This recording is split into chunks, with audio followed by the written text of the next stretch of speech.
ঠিক কাহার অনুগ্রহে ঘটিয়াছিল বলিতে পারি না, কিন্তু কথাটা বিকৃত হইয়া বিরাজের কানে উঠিতে বাকি থাকিল না। সেদিন আলোচনা করিতে আসিয়াছিলেন ও বাড়ির পিসিমা। বিরাজ সমস্ত মন দিয়া শুনিয়া গম্ভীর হইয়া বলিল, ওর একটা কান কেটে নেওয়া উচিত পিসিমা। পিসিমা রাগ করিয়া চলিয়া গেলেন। বলিতে বলিতে গেলেন, জানি তো ওকে, এমন ফাজিল মেয়ে, গায়ে আর দুটি আছে কি? বিরাজ স্বামীকে ডাকিয়া বলিল, কবে আবার তুমি সুন্দরীর ওখানে গেলে? নীলাম্বর ভয়ে শুষ্ক হইয়া গিয়া জবাব দিল, অনেকদিন আগে পুটির খবরটা নিতে গিয়েছিলাম। আর যেও না, তার স্বভাব চরিত্র শুনতে পাই ভারী মন্দ হয়েছে বলিয়া সে নিজের কাজে চলিয়া গেল। তারপর কতদিন কাটিয়া গেল। সূর্যদেব ওঠেন এবং অস্ত যান।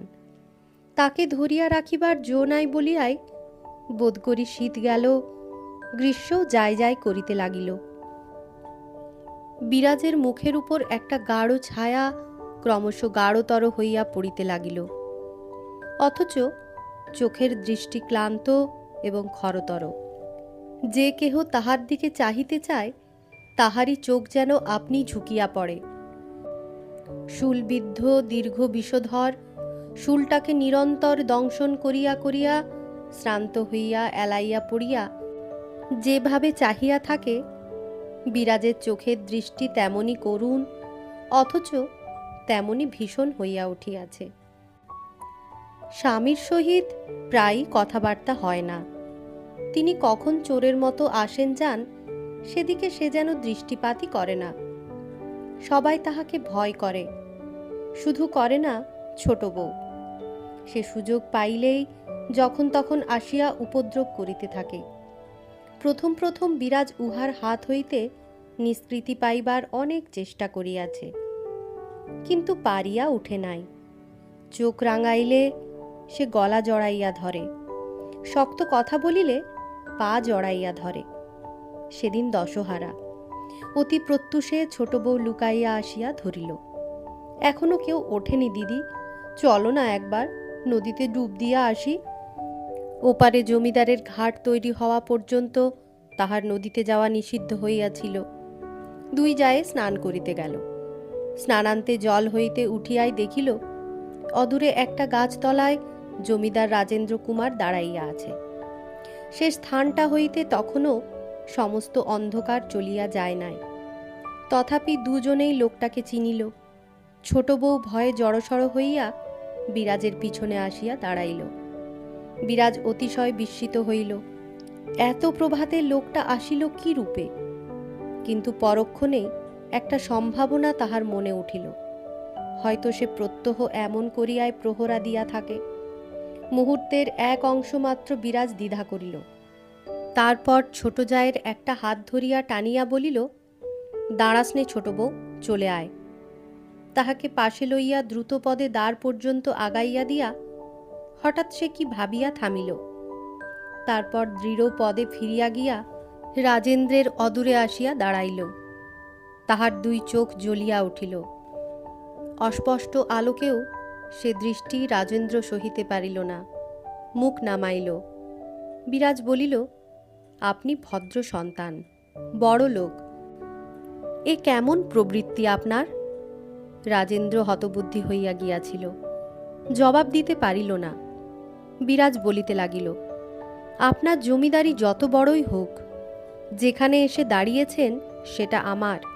হাত দিয়া ওপারের ঘাটটা দেখাইয়া বলিল, আপনি যে কত বড় ইতর তা সবাই জানে, আমিও জানি। বোধ করি আপনার মা বোন নেই।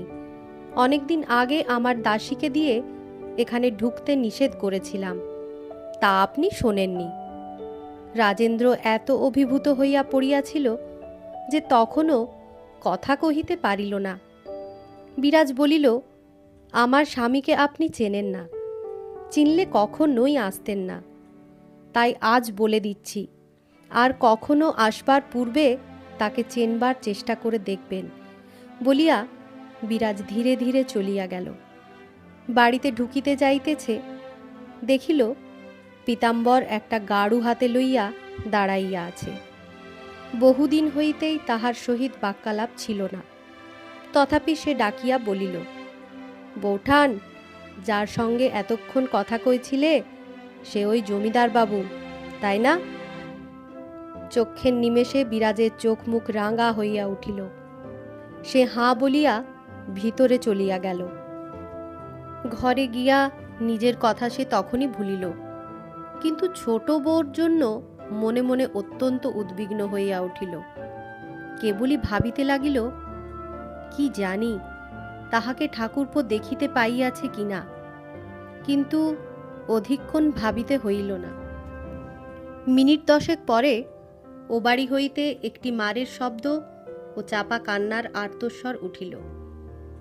বিরাজ ছুটিয়া আসিয়া রান্নাঘরে ঢুকিয়া কাঠের মূর্তির মতো বসিয়া পড়িল। নীলাম্বর এইমাত্র ঘুম ভাঙিয়া বাহিরে আসিয়া মুখ ধুইতেছিল। পীতাম্বরের তর্জন ও প্রহারের শব্দ মুহূর্তকাল কান পাতিয়া শুনিল এবং পরক্ষণেই বেড়ার কাছে আসিয়া লাথি মারিয়া ভাঙিয়া ফেলিয়া ও বাড়িতে গিয়া দাঁড়াইল। বেড়া ভাঙার শব্দে পীতাম্বর চমকিয়া মুখ তুলিয়া সুমুখেই জমের মতো বড় ভাইকে দেখিয়া বিবর্ণ হইয়া থামিল। নীলাম্বর ভূষায়িতা ছোট বধূকে সম্বোধন করিয়া বলিল, ঘরে যাও মা, কোনো ভয় নেই। ছোট বউ কাঁপিতে কাঁপিতে উঠিয়া গেলে নীলাম্বর সহজভাবে বলিল, বৌমার সামনে আর তোর অপমান করব না, কিন্তু এই কথাটা আমার ভুলেও অবহেলা করিস নে। আমি যতদিন ও বাড়িতে আছি ততদিন এসব চলবে না। যে হাতটা তুই ওর গায়ে তুলবি, তোর সেই হাতটা ভেঙে দিয়ে যাব বলিয়া ফিরিয়া যাইতেছিল। পীতাম্বর সাহস সঞ্চয় করিয়া বলিয়া উঠিল, বাড়ি চড়ে মারতে এলে, কিন্তু কারণ জানো? নীলাম্বর ফিরিয়া দাঁড়াইল, বলিল, না, জানতেও চাইনে। পীতাম্বর বলিল, তা চাইবে কেন? আমাকে দেখছি তাহলে নিতান্তই ভিটে ছেড়ে পালাতে হবে। নীলাম্বর তাহার মুখপানে অল্পক্ষণ চাহিয়া রহিল, পরে বলিল, ভিটে ছেড়ে কাকে পালাতে হবে সে আমি জানি, তোকে মনে করিয়ে দিতে হবে না।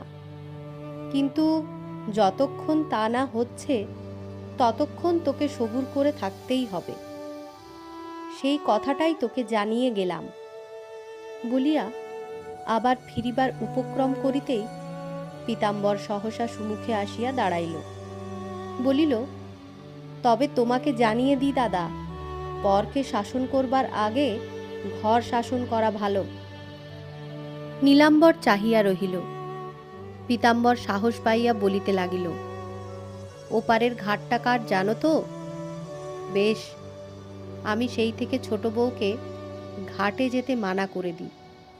আজ রাত থাকতে উঠে বৌঠানের সঙ্গে নাইতে গিয়েছিলেন, এমনই হয়তো রোজই যান, কে জানে।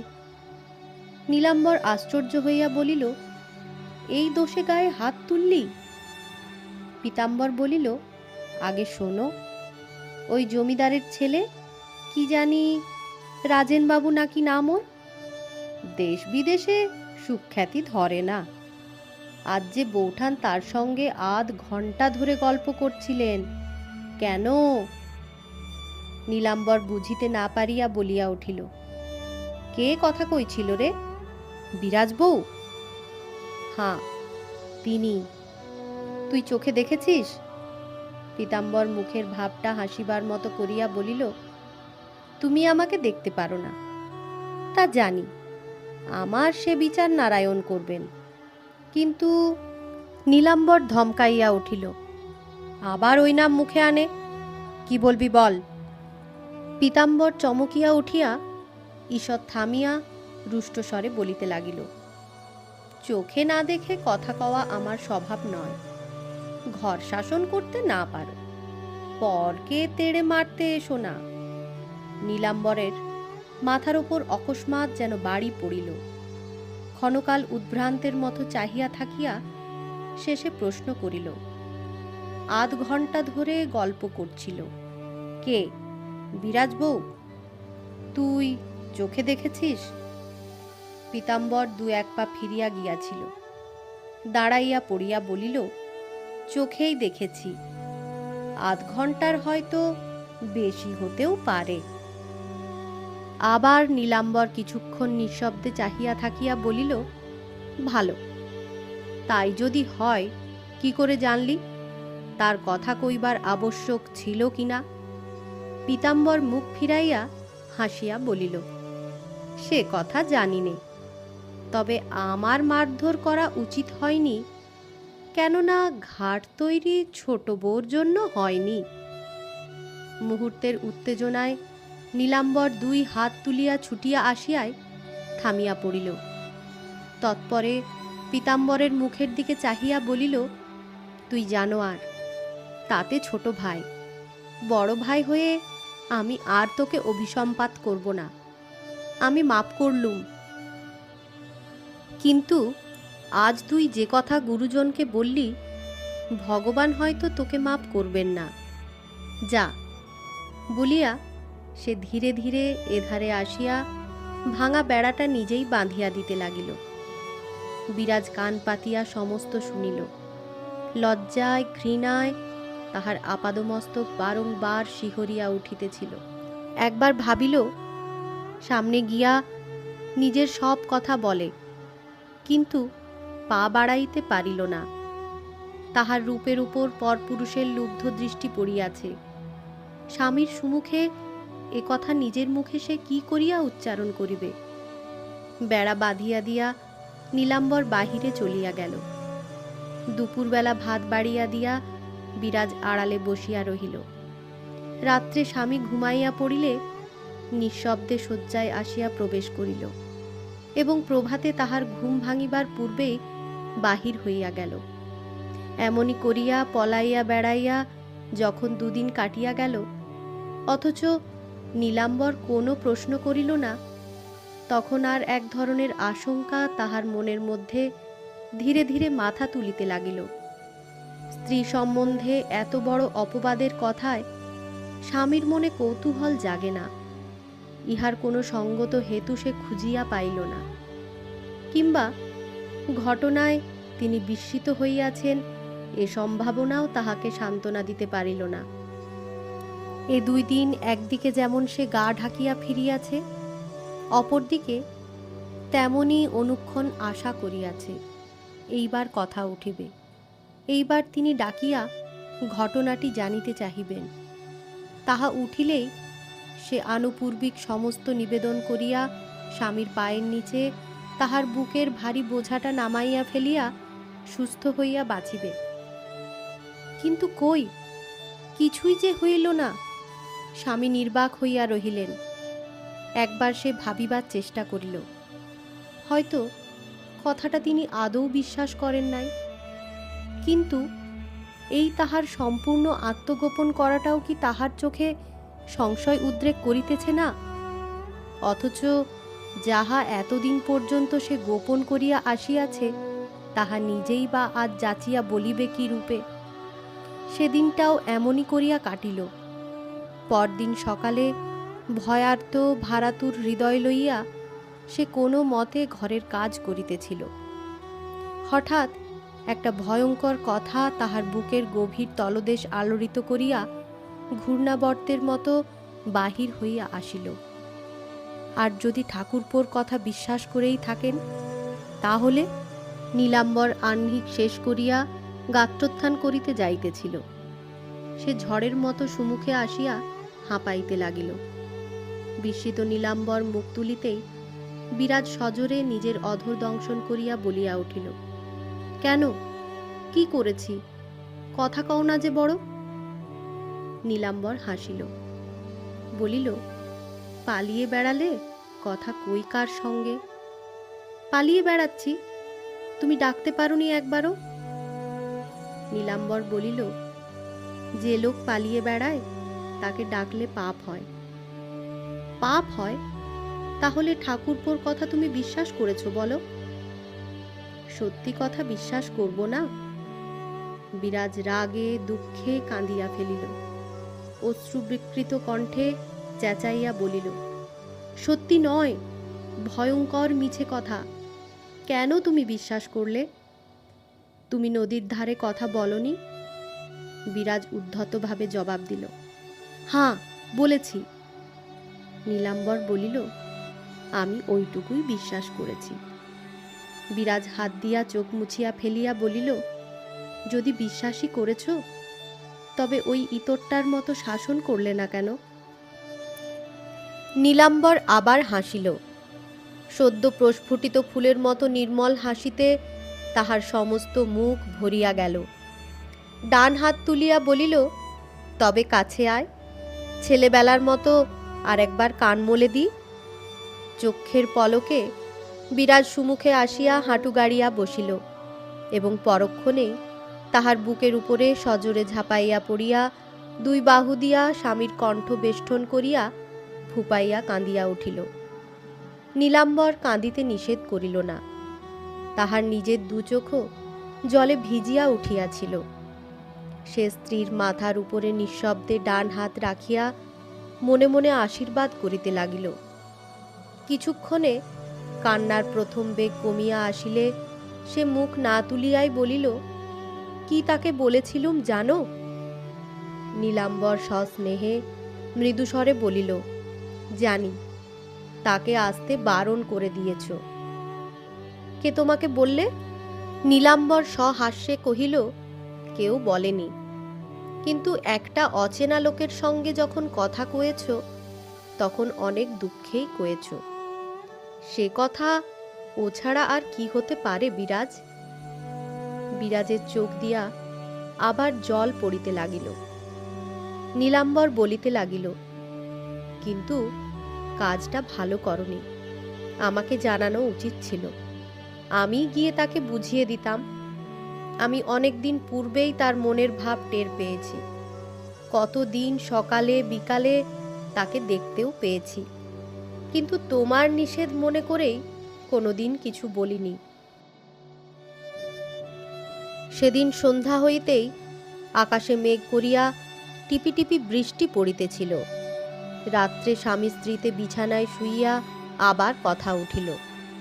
নীলাম্বর বলিল, আজ সারাদিন তাকে দেখবার প্রতীক্ষাতেই ছিলাম। বিরাজ ভীত হইয়া বলিয়া উঠিল, কেন কেন?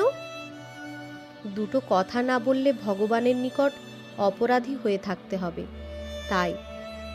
ভয়ে উত্তেজনায় বিরাজ উঠিয়া বসিয়া বলিল, না, সে হবে না, কিছুতেই হবে না। এই নিয়ে তুমি তাকে একটি কথাও বলতে পাবে না। তাহার মুখ চোখের ভাব লক্ষ্য করিয়া নীলাম্বর অত্যন্ত বিস্মিত হইয়া বলিল, আমি স্বামী, আমার কি একটা কর্তব্য নেই? বিরাজ কোনরূপ চিন্তা না করিয়াই বলিয়া বসিল, স্বামীর অন্য কর্তব্য আগে করো, তারপরে এ কর্তব্য করতে যেও। কি? বলিয়া নীলাম্বর ক্ষণকাল স্তম্ভিত হইয়া থাকিয়া অবশেষে মৃদুস্বরে আচ্ছা বলিয়া একটা নিঃশ্বাস ফেলিয়া পাশ ফিরিয়া চুপ করিয়া শুইল। বিরাজ তেমনি ভাবে স্থির হইয়া ভাবিতে লাগিল, এ কি কথা সহসা তাহার মুখ দিয়া আজ বাহির হইয়া গেল? বাহিরে বর্ষার প্রথম বারিপাতের মৃদু শব্দ খোলা জানালার ভিতর দিয়া ভিজা মাটির গন্ধ বহিয়া আনিতে লাগিল। ভিতরে স্বামী স্ত্রী নির্বাক স্তব্ধ হইয়া রহিল।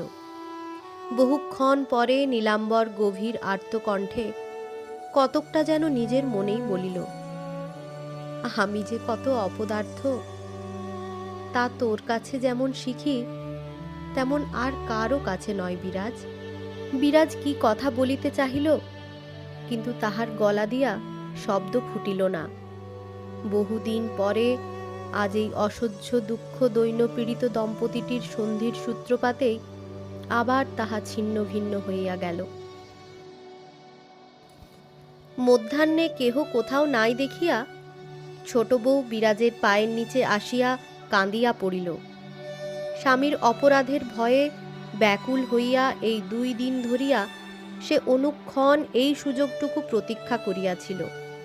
কাঁদিয়া বলিল, সাপ সম্পাদ দিও না দিদি, আমার মুখ চেয়ে ওকে মাপ করো, ওর কিছু হলে বাঁচব না। বিরাজ হাত ধরিয়া তাহাকে তুলিয়া বিষণ্ণ গম্ভীর মুখে বলিল, আমি অভিসম্পাত দেব না বোন, আমার অনিষ্ট করবার সাধ্য ওর নেই, কিন্তু তোর মতো সতীলক্ষ্মীর দেহে বিনা দোষে হাত তুললে মা দুর্গা সহ্য করবেন না যে। মোহিনী শিহরিয়া উঠিল, চোখ মুছিয়া বলিল, কি করব দিদি, ওই যে তার স্বভাব, যে দেবতা ওর দেহে অমন রাগ দিয়েছেন তিনিই মাপ করবেন। তবুও এমন দেবদেবতা নেই যে এজন্য মানত করিনি, কিন্তু মহা পাপী আমি, আমার ডাকে কেউ কান দিলেন না, এমন একটা দিন যায় না দিদি, বলিয়া সে হঠাৎ থামিয়া গেল। বিরাজ এতক্ষণ লক্ষ্য করে নাই যে ছোট বউর ডান রগের উপর একটা বাঁকা গাঢ় কালো দাগ পড়িয়াছে। সভয়ে বলিয়া উঠিল, তোর কপালে কি মারের দাগ নাকি রে? ছোট বউ লজ্জিত মুখ হেঁট করিয়া ঘাড় নাড়িল। কি দিয়ে মারলে? স্বামীর লজ্জায় মোহিনী মুখ তুলিতে পারিতেছিল না। নত মুখে মৃদুস্বরে বলিল, রাগ হলে ওর জ্ঞান থাকে না দিদি। তা জানি, তবু কি দিয়ে মারলে? মোহিনী তেমনি নত মুখে থাকিয়া বলিল, পায়ে চটি জুতা ছিল। বিরাজ স্তব্ধ হইয়া বসিয়া রহিল। তাহার দুই চোখ দিয়া আগুন বাহির হইতে লাগিল। খানিক পরে বিকৃত কণ্ঠে বলিল, জুতা দিয়ে মারলে? কি করে সহ্য করে রইলি ছোট বউ? ছোট বউ একটুখানি মুখ তুলিয়া বলিল, আমার অভ্যেস হয়ে গেছে দিদি। বিরাজ সে কথা যেন কানে শুনিতে পাইল না, তেমনি বিকৃত গলায় বলিল, আবার তার জন্যে তুই মাপ চাইতে এলি? ছোট বউ বড়জার মুখপানে চাহিয়া বলিল, হাঁ দিদি, তুমি প্রসন্ন না হলে ওর অকল্যাণ হবে। আর সহ্য করবার কথা যদি বললে দিদি, সে তোমার কাছেই শেখা। আমার যা কিছু সবই তোমার পায়ে। বিরাজ অধীর হইয়া উঠিল, না ছোট বউ, না, মিছে কথা বলিস নে, এ অপমান আমি সইতে পারি নে। ছোট বউ একটুখানি হাসিয়া বলিল, নিজের অপমান সইতে পারাটাই খুব বড় পারা দিদি। তোমার মতো স্বামী সৌভাগ্য সংসারে মেয়ে মানুষের অদৃষ্টে জোটে না। তবুও তুমি যা সয়ে আছো, সে সইতে গেলে আমরা গুঁড়ো হয়ে যায়। তার মুখে হাসি নেই, মনের ভিতর সুখ নেই। তোমায় রাত দিন চোখে দেখতে হচ্ছে। অমন স্বামীর অত কষ্ট সহ্য করতে তুমি ছাড়া আর কেউ পারত না দিদি। বিরাজ মৌন হইয়া রহিল। ছোট বউ খপ করিয়া হাত দিয়া তাহার পা দুটো চাপিয়া ধরিয়া বলিল, বলো, ওকে ক্ষমা করলে? তোমার মুখ থেকে না শুনলে আমি কিছুতেই পা ছাড়ব না। তুমি প্রসন্ন না হলে ওকে কেউ রক্ষে করতে পারবে না দিদি। বিরাজ পা সরাইয়া লইয়া হাত দিয়া ছোট বউর চিবুক স্পর্শ করিয়া চুম্বন করিয়া বলিল, মাপ করলুম। ছোট বউ আর একবার পার ধুলা মাথায় লইয়া আনন্দিত মুখে চলিয়া গেল। কিন্তু বিরাজ অভিভূতের মতো সেইখানেই বহুক্ষণ স্তব্ধ হইয়া বসিয়া রহিল। তাহার হৃদয়ের অন্তঃস্থল হইতে কে যেন বারংবার ডাক দিয়া বলিতে লাগিল, এই দেখে শেখো বিরাজ। সেই অবধি অনেক দিন পর্যন্ত ছোট বউ এ বাড়িতে আসে নাই, কিন্তু একটি চোখ একটি কান এই দিকেই পাতিয়া রাখিয়াছিল। আজ বেলা 1টা বাজে। সে অতি সাবধানে এদিকে ওদিকে চাহিয়া এ বাড়িতে আসিয়া প্রবেশ করিল। বিরাজ গালে হাত দিয়া রান্নাঘরের দাওয়ায় একধারে স্তব্ধ হইয়া বসিয়াছিল। তেমনি করিয়া রহিল। ছোট বউ কাছে বসিয়া পায়ে হাত দিয়া নিজের মাথায় স্পর্শ করিয়া আস্তে আস্তে বলিল, দিদি কি পাগল হয়ে যাচ্ছ? বিরাজ মুখ ফিরাইয়া তীব্র কণ্ঠে উত্তর করিল, তুই হতিস নে। ছোট বউ বলিল, তোমার সঙ্গে তুলনা করে আমাকে অপরাধী করো না দিদি। এই দুটি পার ধুলোর যোগ্যও তো আমি নই। কিন্তু তুমি বলো, কেন এমন করছো? কেন বড়ঠাকুরকে আজ খেতে দিলে না? আমি তো খেতে বারণ করিনি। ছোট বউ বলিল, বারণ করনি সে কথা ঠিক, কিন্তু কেন একবার গেলে না? তিনি খেতে বসে কতবার ডাকলেন, একটা সাড়া পর্যন্ত দিলে না। আচ্ছা তুমি বলো, এতে দুঃখ হয় নাকি? একটিবার কাছে গেলে তো তিনি ভাত ফেলে উঠে যেতেন না। তথাপি বিরাজ মৌন হইয়া রহিল। ছোট বউ বলিতে লাগিল, হাত জোড়া ছিল বলে আমাকে তো ভুলাতে পারবে না দিদি। চিরকাল সমস্ত কাজ ফেলে রেখে তাকে সুমুখে বসে খাইয়েছ। সংসারে এর চেয়ে বড় কাজ তোমার কোনো দিন ছিল না। আজ কথা শেষ না হইবার পূর্বেই বিরাজ উন্মাদের মতো তাহার একটা হাত ধরিয়া সজোরে টান দিয়া বলিল, তবে দেখবি আয়।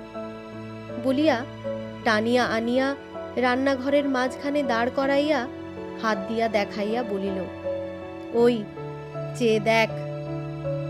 ছোট বউ চাহিয়া দেখিল, একটা কালো পাথরে অপরিস্কৃত মোটা চালের ভাত এবং তাহারই একধারে অনেকটা কলমি শাক সিদ্ধ, আর কিছুই নাই। আজ কোনো উপায় না দেখিয়া বিরাজ এইগুলি নদী হইতে ছিঁড়িয়া আনিয়া সিদ্ধ করিয়া দিয়াছিল। দেখিতে দেখিতে ছোট বউর দুচোখ বাহিয়া ঝরঝর করিয়া অশ্রু ঝরিয়া পড়িল, কিন্তু বিরাজের চোখে জলের আভাস মাত্র নাই। দুই জায়ে নিঃশব্দে মুখোমুখি চাহিয়া রহিল। বিরাজ অবিকৃত কণ্ঠে বলিল, তুইও তো মেয়ে মানুষ, তোকেও তো রেঁধে স্বামীর পাতে ভাত দিতে হয়। তুই বল, পৃথিবীতে কেউ কি সুমুখে বসে স্বামীর ওই খাওয়া চোখে দেখতে পারে? আগে বল, বলে যা। তোর মুখে যা আসে তাই বলে আমাকে গাল দে, আমি কথা কব না। ছোট বউ একটি কথাও বলিতে পারিল না। তাহার চোখ দিয়া তেমনি অঝরে জল ঝরিয়া পড়িতে লাগিল। বিরাজ বলিতে লাগিল, দৈবাত রান্নার দোষে যদি কোনো দিন তার একটি ভাতও কম খাওয়া হয়েছে, তো সারা দিন বুকের ভিতর আমার কিছুচ বিঁধেছে, সে আর কেউ না জানে। তুই তো জানিস ছোট বউ, আজ তার খিদের সময় আমাকে ওই এনে দিতে হয়, তাও বুঝি আর জোটে না। আর সে সহ্য করিতে পারিল না।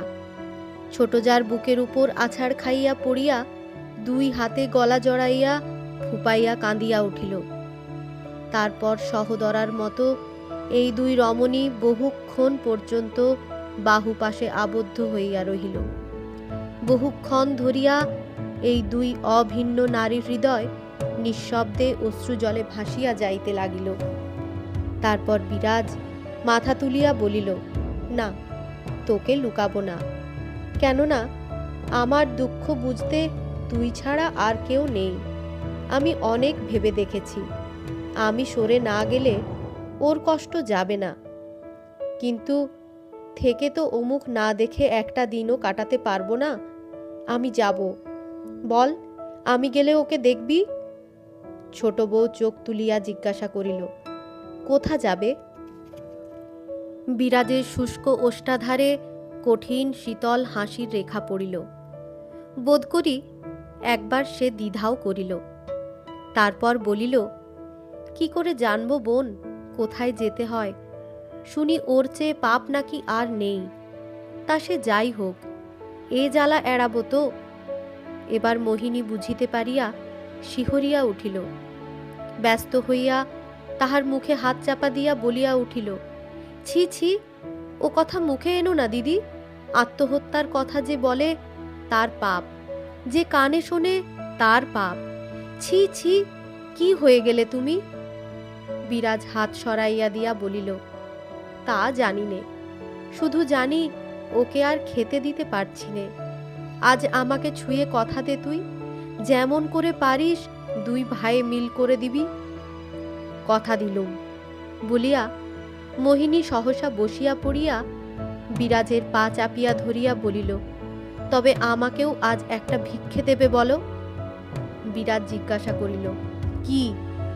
তবে 1 মিনিট সবুর করো, আমি আসছি বলিয়া সে পা বাড়াইতেই বিরাজ আঁচল ধরিয়া ফেলিয়া বলিল, না, যাস নে, আমি একটি তিল পর্যন্ত কারু কাছে নেব না। কেন নেবে না? বিরাজ প্রবল বেগে মাথা নাড়িয়া বলিল, না, সে কোনো মতেই হবে না, আর আমি কারোর কাছে কিছু নিতে পারবো না। ছোট বউ ক্ষণেকের জন্য স্থির দৃষ্টিতে বড়জার আকস্মিক উত্তেজনা লক্ষ্য করিল।